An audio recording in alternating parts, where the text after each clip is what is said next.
Let's strip away all the politeness and let's get brutally honest. Does, quote, never blame the victim, unquote, always help, or does it sometimes blind us to the hard truths about risk, responsibility, and the choices we all make? So I want you to imagine that you're in Chicago's West Garfield Park, statistically one of America's most dangerous neighborhoods. Homicide rate there has outpaced the national average by over 10 times in some years. If someone rides the same bus daily, loudly flashing a $40,000 Rolex, and they get robbed, yes, the criminal is at fault.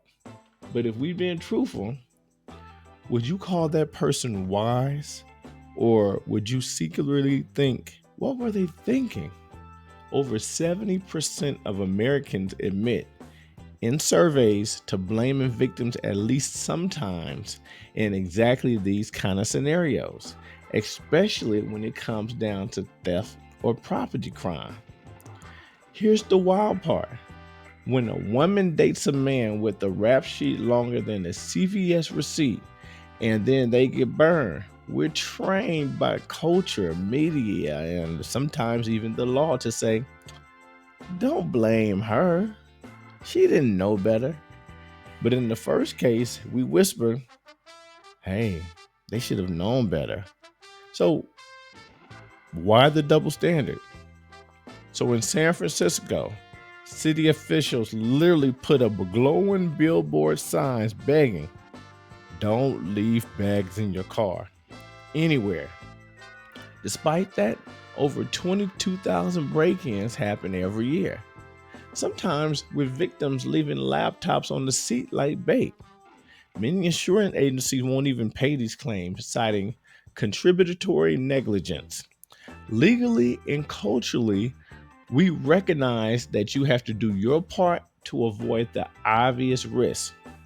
Why then we abandon this logic when it comes to relationships or violence in other contexts? I want to look at some either deeper contradictions. Consider a daredevil in sports. No one blames the skier for crashing, but you expect them to know the risk before launching down efforts, right? So in cybersecurity, if a hacker steals your info because you use the password 123, or you click on a sketchy link, even a tech support will shrug and say, sorry, man, that's on you.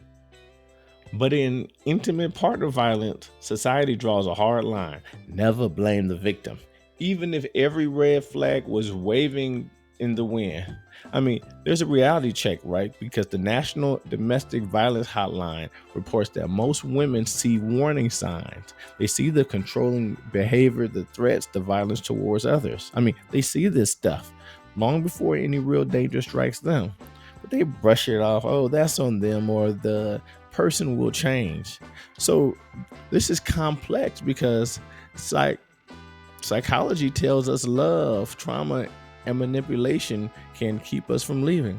So is it even fair to talk about shared responsibility and risk? I mean, you see the risk there, you see the warning signs, but should empathy mean ignoring the chain of decisions that led to disaster? Not just for the theft, not just for men, but for everyone. Here's the most jaw-dropping fact. In a 2010 study, they found that people blame victims more harshly if the victim is just like them, the same race, gender, or background, and less if they're different. In effect, blaming the victim isn't about right or wrong, it's about what we fear could happen to us. Bottom line, pretending choices don't matter for anyone robs all of us of agency. The Bible says, purge the evil from among you, but also commands wisdom and discernment.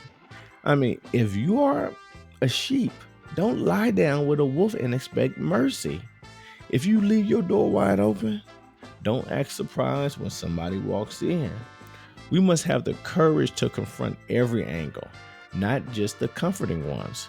Do you want real safety or just the safety of denial? Please like, share, and subscribe.